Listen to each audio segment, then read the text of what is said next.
Hello, everyone. I hope you guys are doing well. Today, I would be talking about Omron's human image sensing technology. We call it as OCAO. So,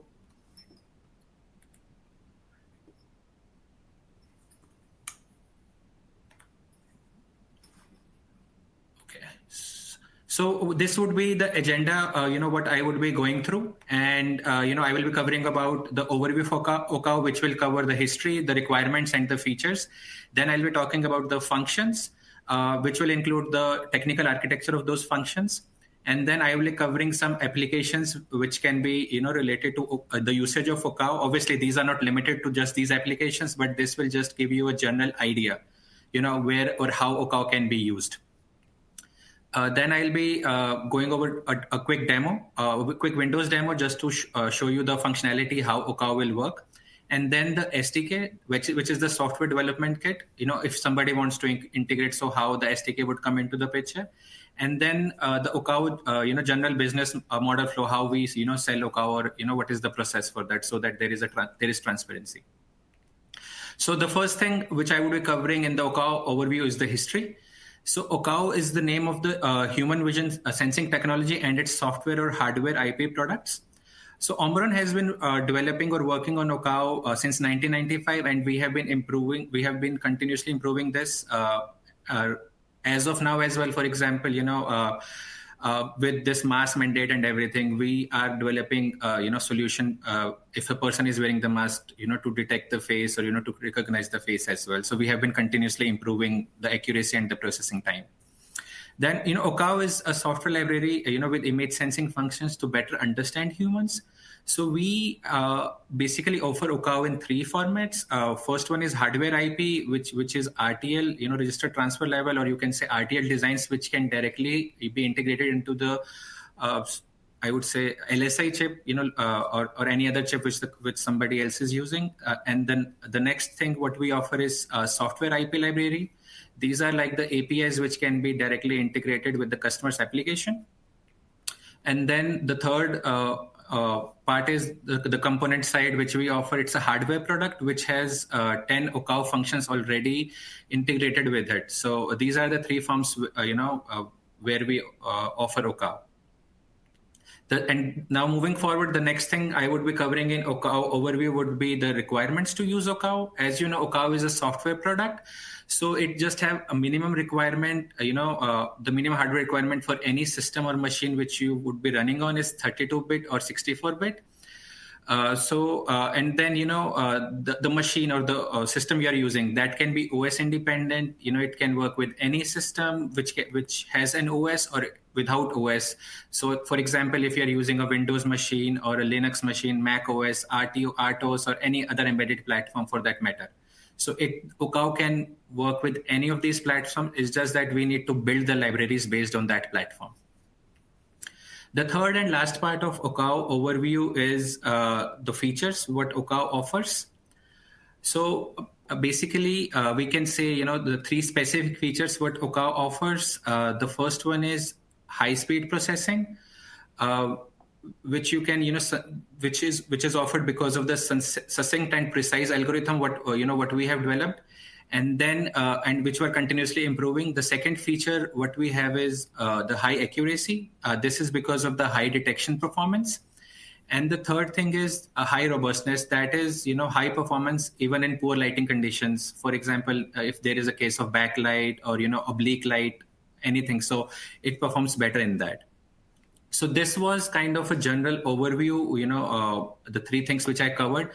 Now I'll be moving forward to the next part of the talk, which is the functions which OCAO offers.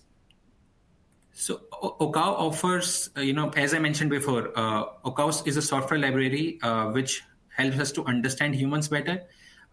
We have categorized OCAO functions into four categories. First one is detection functions, which has face detection, human body detection, hand detection. So for hand detection, it has to be the palm. Like it needs to have all the 5 fingers. You can't have 4 or 3 fingers. So it needs to have 5 fingers. Then we have eye detection and pet detection. So in pet detection, we offer dog and cat detection. The next category is detection in details, which has facial parts detection, which has 12 points on the face, including eyes, nose, and mouth points. Then we have facial parts counter detection, in which we offer 106 points, which includes eyebrows and jawlines as well, if somebody wants to read the face in detail.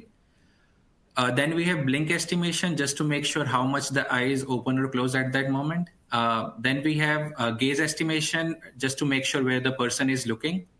And then we have human body silhouette detection, if you want to just do the outlining of the human body. The third category is estimate and recognize function, which offers face recognition. And then we have age and gender estimation. This will give you the exact age and tell you whether the person is male or female. And then we have smile degree estimation.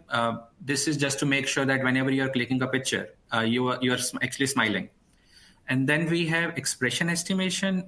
Here we offer 5 different functions: happiness, sadness, anger, neutral, and surprise. So these are the 5 functions which we offer.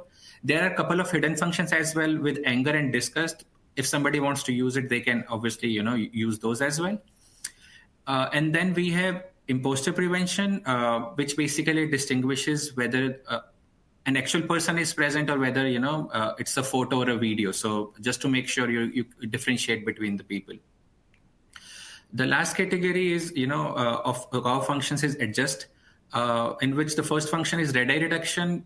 You might have experienced that whenever you're clicking a picture, there might be some gaze or some red light in the eye, right? So we have some function to remove that. And then the next thing is Okao Beauty, just to make everybody look good. So we have a beauty function as well. So these were kind of, the function offerings of Okao.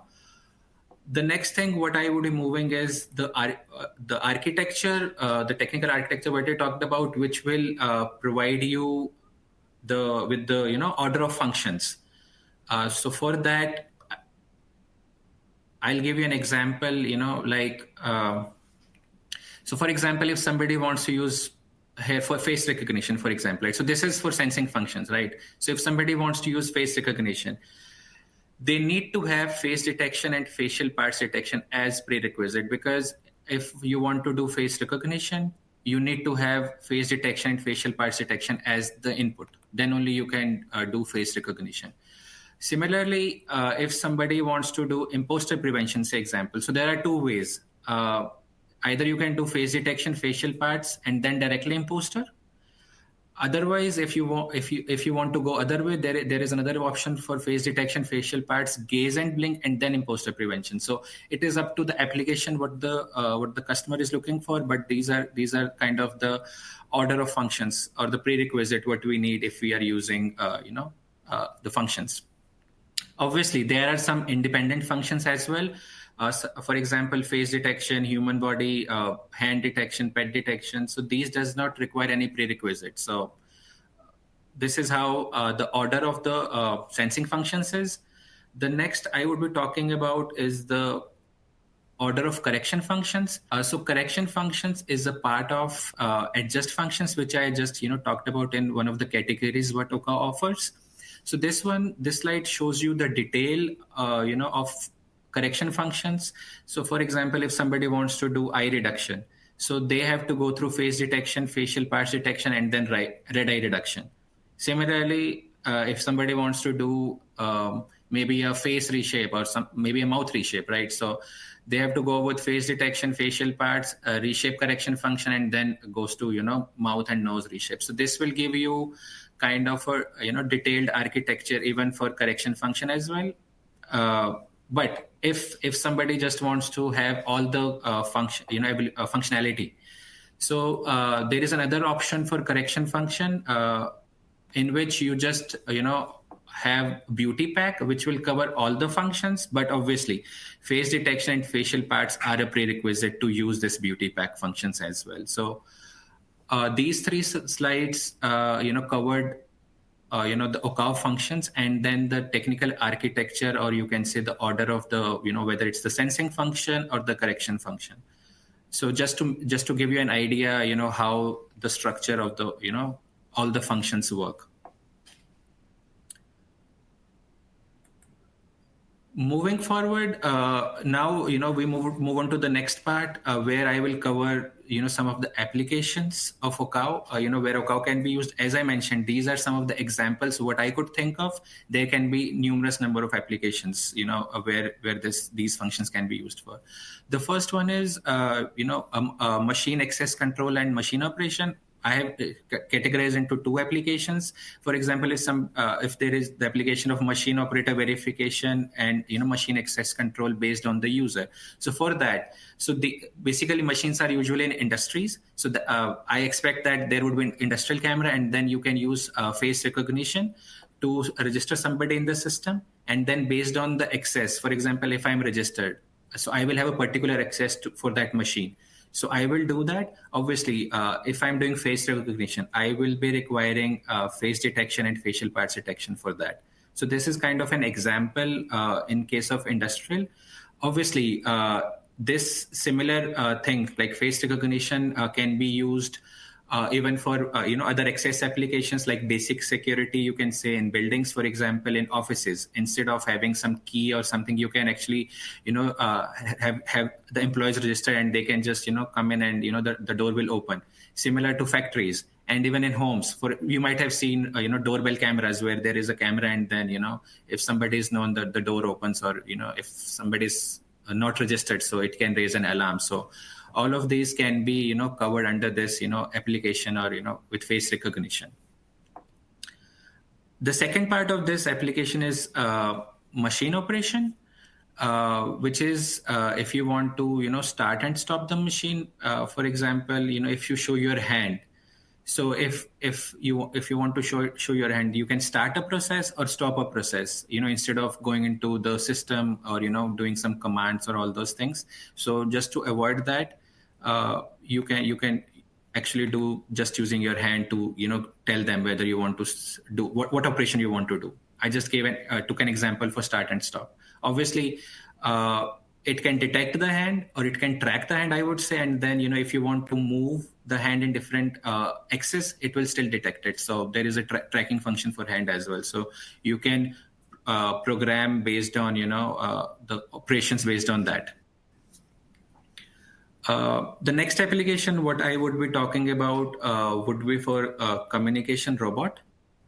As you know, we have been still overcoming, or we struggled through COVID times, and we are still overcoming with that. So interactive robots or communication robot, you can say, acts as a friend, to the kids, and the companion, or you can say electronic pet for the adults, during those times, and even these days as well.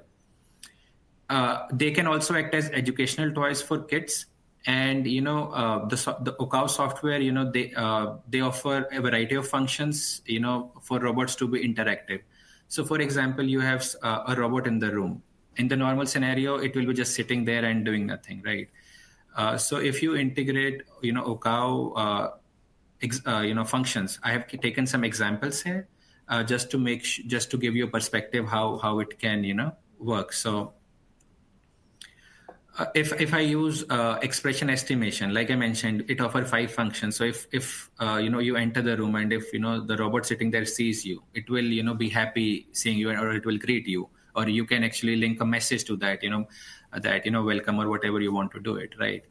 So the next function which can be used is face recognition. Similarly, if you enter the room, the robot can identify and recognize you, and then it can greet you. For like, I enter the room, it will say, "Hi, Ankit," or what can I do? Whatever you command, you can set for it. The next function which can be used is gaze and blink estimation. So, for example, you were in the room for like an hour, but then you exit that room. So you don't want robot to be powered on, because you want to save the battery as well. So the robot would see you. If it doesn't find you there, then it can go into sleep mode, or if you are still in the room but you are not looking at the robot, it can still go into sleep or power mode, just to save the battery.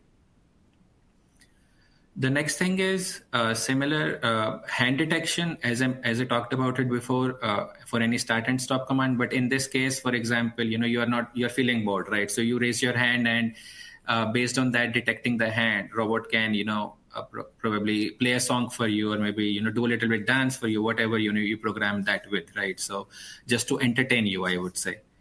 So that is another thing. And then human body detection is another thing which can be used. For example, if you are leaving the room, and human body detection detects the back of the human as well, so it can tell you, say bye when you're leaving the room, or come back, whatever message you want to tell at that time. So these are just the examples. Obviously there are other functions which can be used with the robot, but these were just what I could think of.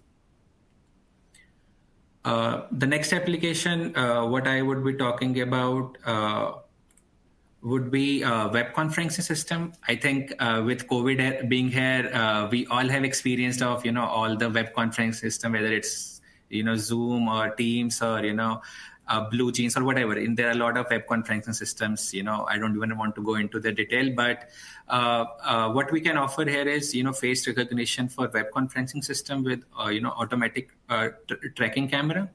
So basically, the system will recognize who the speaker is, and then it will auto track the speaker. How you would do that is you will have all the speakers who are attending the meeting registered in the server, and based on the when somebody speaks, so it will go into that server, look for in the database, and then recognize you who the person is. And then why I'm saying that is because, for example, if there are multiple people sitting in one room, like most of the people have started coming back to office, maybe in small numbers, but if there are multiple people in the room, so what it can do is if somebody is speaking, so it can zoom into the face and recognize who the speaker is out of 2 or 3 speakers if they're present in the room. And then obviously with Okao Beauty, you can always make a good impression in these meetings, so that you look good, right? So these are some of the functions which can be used in web conferencing systems. The next application what I would be talking about is remote training. Obviously as the name suggests, it is a subsection of web conferencing. This came into again when COVID hit, because whether you can say school started teaching students remotely, and then obviously when somebody is presenting, this can be taken care of that as well. So I have named it as remote training. So in this, the user can utilize the gaze estimation for remote training service, where the instructor, if it's in a school, or a speaker, if you're conducting a meeting, so they can monitor the gaze of the participants during the remote training or the conference, and then quantify the rate of watching the screen, how long the person is watching, or they are involved in the screen. Then obviously based on that, you can make improvement in your training contents. You can always see what interests the students or people there. And then you can also understand the ratio of time the participants have been watching the screen. So this will give you an idea what is the focus level of the participants. So how long can a person see? Obviously nobody can have focus for like 2 or 3 hours, right? So obviously this can give you an idea of how much time you have to train them, or speak and then give a break, just to make sure that it's not monotonous for the people sitting in either for training or either for a class. So this can do that as well. And then be notified when the gaze is away from a screen for a certain period of time. You can set a threshold, maybe like 5 minutes. For example, if somebody leaves the room and doesn't come back in like 5 minutes, so it will, as you can see here, the blue one is that people are attentive and they are listening and they're watching the screen. But then there is yellow, which are coming towards the 5-minute mark, and then the red one is over 5 minutes. So it will give you that indication. Obviously sometimes I have done that when whether my camera is even on in the meetings. Sometimes you get messages or emails on the phone, and you start looking at your phone. So but instead of focusing on the screen where the training is going on, right? So the gaze is moved basically because your eyes are on the phone right now. So this can give you that as well. Obviously it's kind of too much for the students, because you don't want to monitor them, but we have been seeing these kind of applications coming up. So this is like, this graph shows you a reference of gaze estimation results, based on the time, how much the person was focused, and this is kind of the average as well. So this covers kind of, a remote training, but obviously this gaze estimation, or you can say when your gaze moves, you can say face direction as well, right? If I'm looking this way, so this is my face direction. So this can also be used even in, any entertainment or gaming application, with your face direction or gaze moving. The user or the game can focus on that particular area just to make sure that you know what's happening in that area. So these are just some of the applications of gaze estimation or face direction function. Moving on, this is the last part of the application. These are kind of some of the other applications which I didn't want to talk in detail, but these are some of the standard applications we have seen for OCAV. The first one is digital still cameras, or DVRs or DVC, whatever you want to call it. So where we have seen autofocus, auto iris, auto framing, and even smile estimation, all those things before clicking the picture. Then we have mobile devices, same focus, autofocus, auto iris, face recognition, face editing tools, expressions estimation as well before clicking the photo. Then we have home electronics or printers, same face recognition, face adjustment, brightness, red eye reduction, all those things. And then product for public works, where we have which you can call it as dispensing machines, or food and beverage industry machines, right? So where we have seen face detection, property estimation based on your age and gender. It can distinguish, or it can show you an advertisement. For example, if you're a male in your 30s, it will show you maybe a phishing ad or something. And then smile degree estimation. So these are some of the functions we have seen being used in these standard applications for OCAV. So this covers all the applications what I want to talk about. Again, I'll reiterate myself that these were some of the examples. There can be hundreds of application which I didn't have time, or which I couldn't go into. Moving on.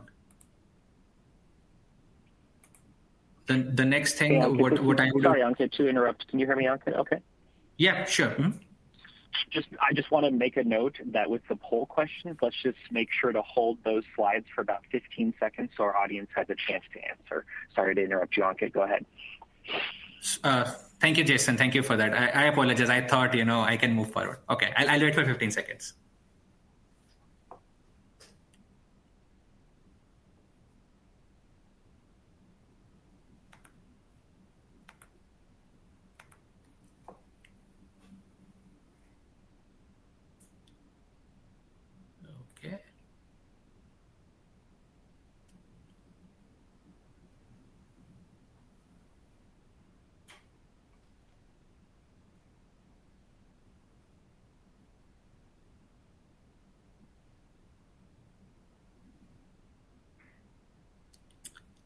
Okay, so as I said, this covers the application part of OCAV, where it can be used.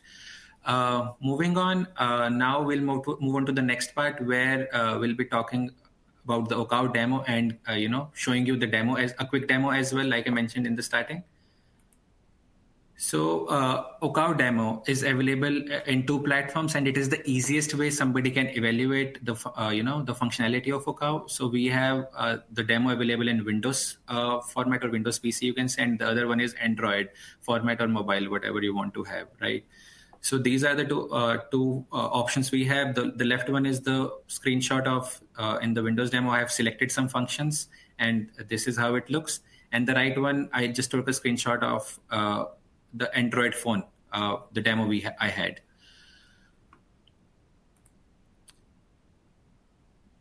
So this slide will give you a quick demo of OCAV. So as you can see, on the left is general, and on the right is the detection. And you can see on the top is the functions, and bottom left is the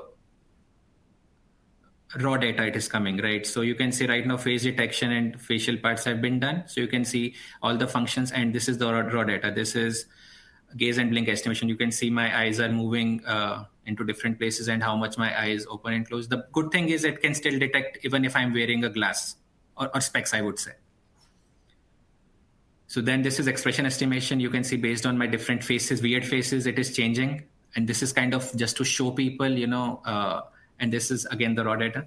And then this is smile degree estimation. You can see when it sees the teeth or when I smile a lot, it gives you full. And now then I have used face recognition. As I'm already registered, it recognizes me as Ankit. If you're not registered, it will say not a registered user. And then this one is human body detection. It can detect front as well as back as well. So I could not do back. So, and this one is hand detection. As I said, it needs to see all the 5 fingers in your hand. So this was like a quick demo for Okao. Obviously, if somebody wants to evaluate, they can, as I said, this is the easiest way to do it. And then moving on to the next part, where I would be talking about the SDK. So SDK is a software development kit, as most of you would know. So before we, release the SDK to somebody, or somebody who's interested to evaluate Okao in their system or environment, because it would be very system and environment specific. As I mentioned in the starting, in the overview of Okao, the requirements, if you remember, that it is OS independent and it can work on any platform: Windows, Linux, RTOS, Raspberry Pi, anything. The only thing is it has to be 32-bit or 64-bit. This is the minimum requirements. So to prepare an SDK on our side, we require some information, because then only we can compile or build those libraries based on that. So the information what we need, it is basically 5 quick things what we need: the OS or platform what you are using, the CPU, the compiler toolchain, and compiler option. These comes into the picture when you're using something very specific embedded Linux platform. And then functions required. So below is the quick example. I thought just to give you a perspective. So I have taken Raspberry Pi because this is one of the most evaluated platforms if you want to do some testing. So I've taken the OS and platform as Raspberry Pi. The CPU is Raspberry Pi OS, which is Buster, the latest one. The toolchain is, I wanted GCC 8.3.0. So this is the toolchain for that. The compiler options default. As I mentioned, these toolchain and compiler option might change based on the environment of the user. And then functions required, I wanted to do face recognition. So prerequisites for that: face detection, facial parts, and face recognition. So this is kind of an example of what information we need to prepare the SDK. Now, once we have received the information, so the next question comes is what do we release to the user, right? So the next slide covers that. So this is the documents that are released with the SDK. Below is the quick snippet as the screenshot as well for the same. So we do release the API documents, which talks about how to use Okao function. It has function calls and parameters and all those things, and flowcharts, everything. And then we have sample code as well, just to give you the idea or the structure of Okao code. And then we have libraries. Okao libraries are written in C, C++. These are like the basic language what we can use. Obviously, there might be other applications which the customer might need. For example, Python, Java. So there is always an option of wrapper codes available for that as well. Then we have some include files or header files, what you can call it, with the SDK. And then we also do release README file as well, just to make sure the steps how you can use the SDK. So this is kind of I would say overview or a small picture of how SDK is used. You guys would be thinking why I did not talk about the document, what is inside the document, and all those things. That I will be talking about in the next slide, because then you will understand why I would say touched Okao SDK or software development kit topic. So the next slide, or I would say the last part, because these two slides covers the demo and the SDK. The last slide would talk about the Okao general business model flow. As I mentioned, or like Okao is a closed solution or closed source, or it's our registered IP, I would say. So we cannot release it to general public without the NDA. What we can do without the NDA is the technical introduction and the demonstration. What we have covered today. Once, if somebody is interested in evaluating Okao, the first step is we go with the NDA. It's mutual NDA, so non-disclosure agreement. So we conclude the NDA.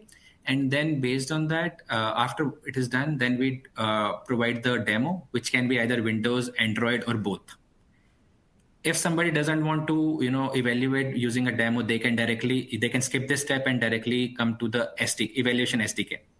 So there are two options for SDK. Either one is you get usually free SDK for 3 months for evaluation. And then if you are satisfied, or if you are happy, that you can go ahead and, directly integrate into your application, we go ahead and conclude the SLA. SLA would require the details as, how many functions, you need, how many licenses you're looking for, and all those things. Once that SLA is done, obviously, after negotiation and all those things, we do provide a pre-final version for the SDK. So pre-final version is not provided if it is a very general platform like, Linux, Windows, Android. These are kind of, general platforms. But if you are very specific, or even so Raspberry Pi, but if it is very specific embedded Linux platform, or maybe, some RTOS something, or maybe independent OS platform, we do provide a pre-final function just to make sure, there are no bugs on the customer side. Obviously, we have a solid quality team. We make sure everything is done, but we would require some test logs from the customer side, just to make sure that remove all the bugs and take care of everything before we provide the final version. So this is when when somebody has a product in mind, then you will go with that path, the first path I talked about.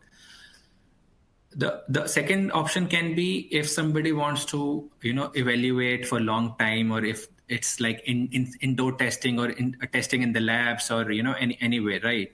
So what we do is after that 3 months of window, we move forward with ESLA. If somebody wants to take longer time to evaluate, so they can also take that. So ESLA is Evaluation Software License Agreement.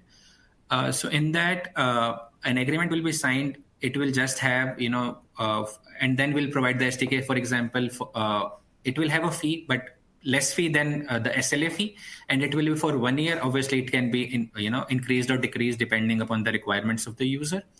So in this case, either the person can evaluate more and more, if 3 months or less, or if it's an indoor application and they're not looking to, productize it. So that's when it is done. Once the detailed evaluation from somebody is done, again, as you can see, this can move towards the SLA and all those things. So this is kind of the flow. Because a lot of times people are not clear about what the flow is. So I just wanted to cover this just to have transparency as well. And you guys would be observing that there are some dark black boxes. So these are the steps with the shipment team. So as I said, we have a shipment team which takes care of building those libraries and doing the QA check as well before we release it to somebody. It does take time based on the workload as well. Maybe 3 to 5 days if it's a general platform. For demo, obviously, I'm sorry, for demos 3 to 5 days, and if I'm talking about SDK, 5 to 8 days. If it's a general platform like Windows, Linux, which I talked about, and if it's a very special platform, it can take up to 8 to 10 days. But obviously, if it is urgent, we can always prioritize that. This is just some standard timeline I just wanted to share to make sure that everything is covered. So with that, I am pretty much done. And Jason, maybe we might have some time for some questions. So I would say over to you. And yeah, thank you so much, everybody, for listening. I had great time sharing with you. So over to you, Jason. Great. Thank you so much, Ankit. Can you hear me okay? Yes, I can hear you. Perfect. Perfect. So let me cover a couple pieces of housekeeping.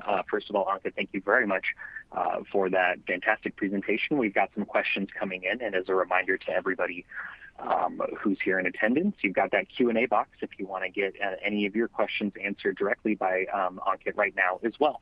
One other thing that I'll note is that when this presentation has concluded, you should see populating in your resource box a PDF of the slides for this presentation as well.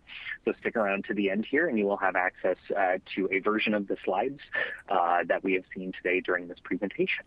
And the other thing that I will do really quickly, Ankit, I'm going to jump back to the first poll question that we did and just make sure that we give people time to answer this question. So we'll just hang out on this slide here for maybe 15, 30 seconds. Everybody, if you didn't have a chance to answer this first question, what OCAO function interests you, we would love your answer for that right now as well. And Ankit, just give me a second to filter through these questions here while we've got our audience members filling out this poll. So let's see here.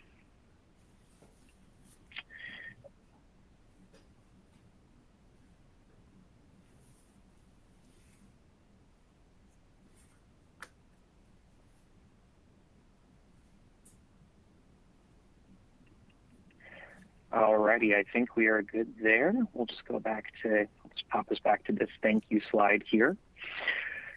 All right, Ankit, so first question that I'm seeing here is, what is the accuracy of the OCAO functions? Right. Thank you, Jason. That's a very good question. So as I covered in the last business flow, so we can disclose the function specific materials after concluding the NDA. However, we always recommend that the accuracy is evaluated by either the OCAO demo software or the evaluation SDK, because the values of function specific materials are a result of evaluations of Omron internal database, which we cannot disclose as it's a closed source solution, as I said, and the result will depend upon the input images, environment, and the parameters as well. So it is kind of a very, I would say gray areas, but obviously we can provide somebody with some specific values based on our testing results, but that too after NDA, which is non-disclosure agreement. So if that answers the question. Got it. Thank you very much. Another question, what's the advantage of OCAO over other solutions available in the market? Right. So as I mentioned during my presentation, OCAO is specialized for, embedded environment compared to, other, I would say, open source solutions or other competitors. OCAO run on low power resources, which is like CPU power, you can say power consumption, memory, it requires small memory size, if, for example, this can work on Raspberry Pi as well, or, so it's like a very small CPU or small evaluation platform, right? So it does work with that. So the only, I would say, advantage we have is CPU power, which is power consumption and memory. It can, as it is specialized for embedded environment. Received a couple questions here, Ankit, about the pricing structure for OCAO solutions.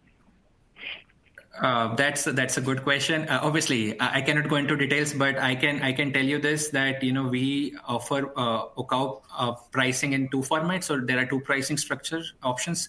The first one is annual pricing model.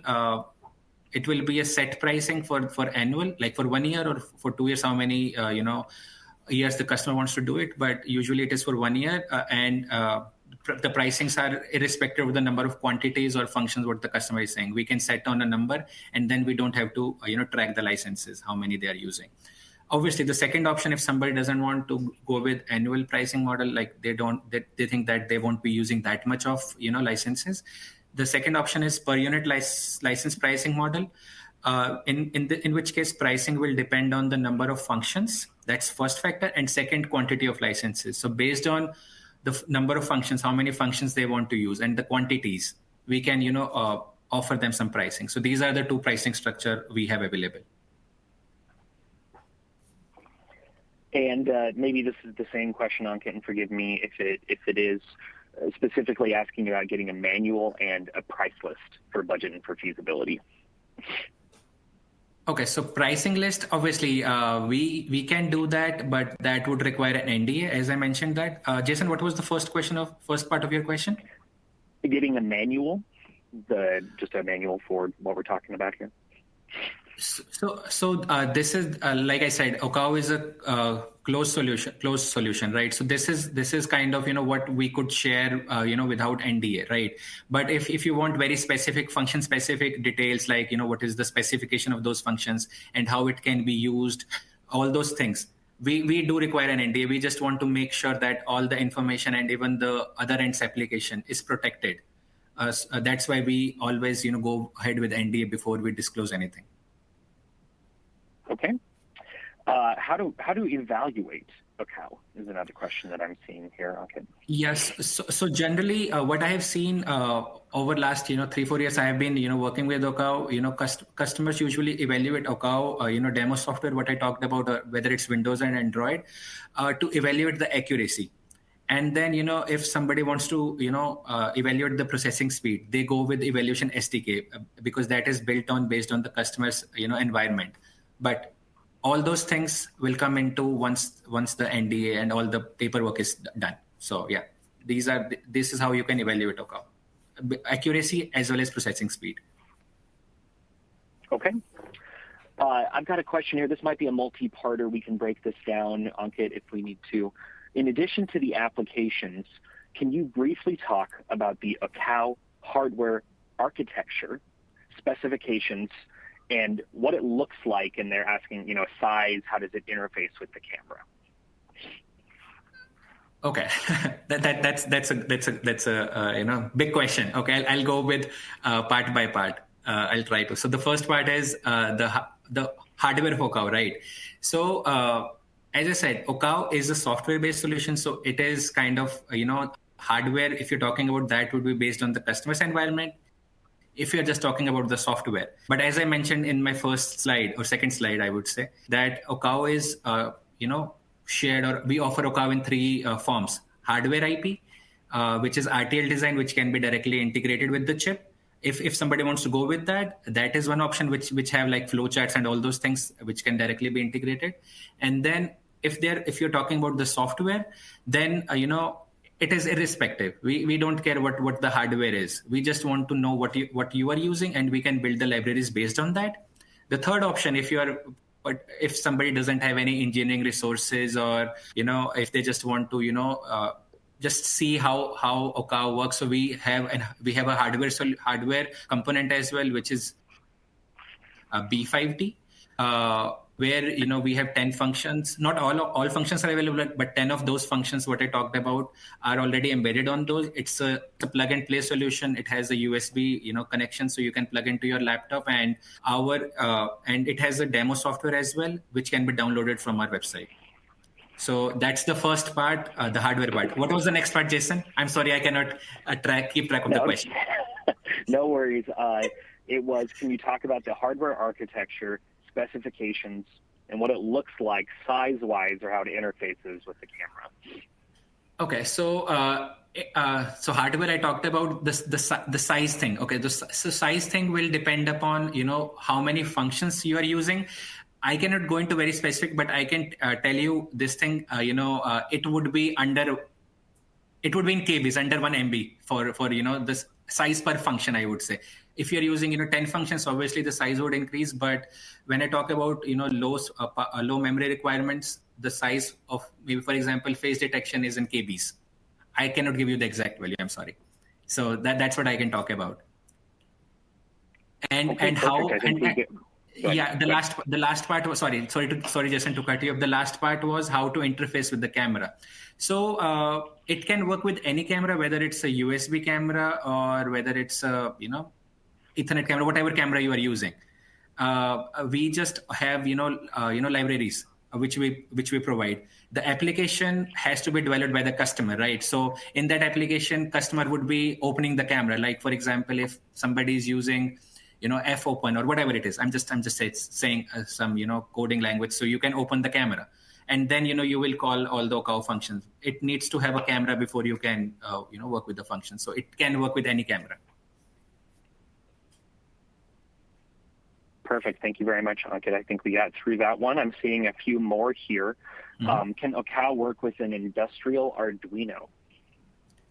It should. If that Arduino is 32-bit or 64-bit, it will work. Great. As I said, the minimum hardware requirement. Yeah, go ahead. Looks like we have a question from someone in Europe asking, I'm in Europe, where would I get more information about this? Okay. Let's see. Say that again. What was the question? Yeah, sorry. The question is, if I'm located in Europe, where can I get more information on this, or who should I be reaching out to? Okay. Okay. So maybe so we have a components division in Europe as well, and we can give you a contact detail of the person who's responsible, but we can share that over an email or over something, because I don't want to say the contact name right in public, right? So. No problem. We can get you connected, Ankit, with the person who asked this question. Make sure that you give them the information that they need. Perfect. Yeah. And Ankit, with that, it looks like we're through at least the first round of questions here. Everyone who's in attendance, if there's anything else that's come to mind, we do have a little bit more time here. And Ankit, is there anything else that you would like to close out with or emphasize, or anything else we should be covering here today?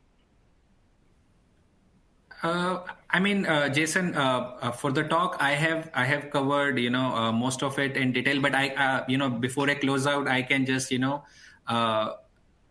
you, maybe just provide, give a summary of what I talked about, so that, everybody has just a refresher kind of a thing. So today, we covered what OCAO is, like its history.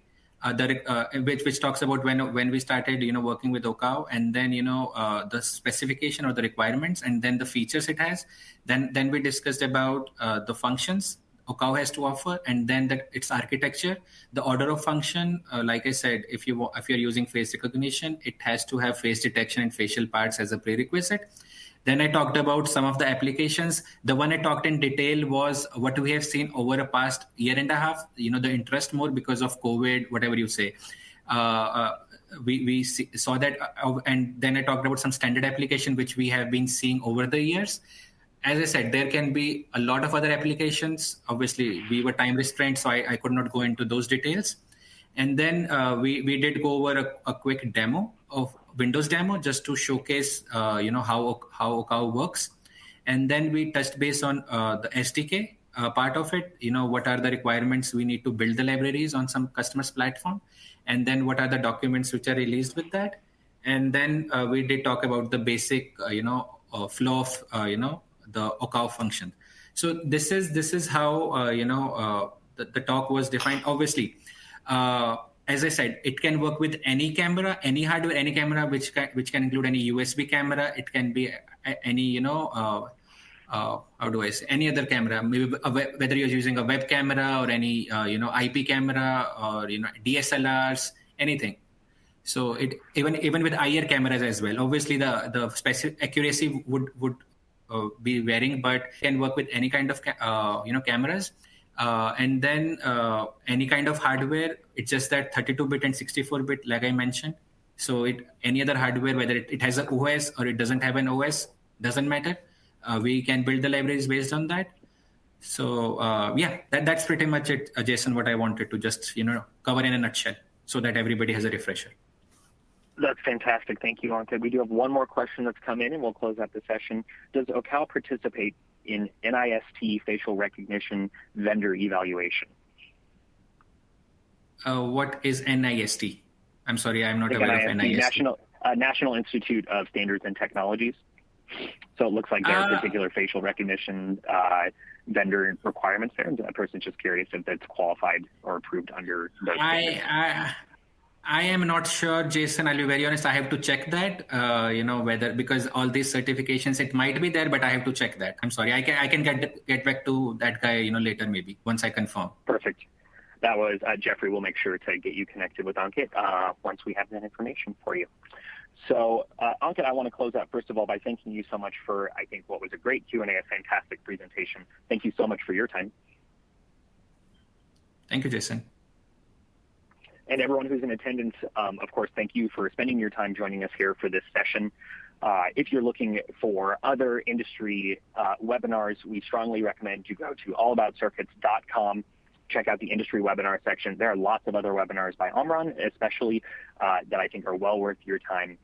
Many other ones that we've done in the past. And Ankit, I look forward to hopefully doing another one with you again here sometime soon. Absolutely. I can't wait to be hosted by you again, Jason. Thank you very much. Everyone, thanks again for attending. I'm Jason Montgomery with the eTech and allaboutcircuits.com. We look forward to seeing you again at another live session again sometime soon.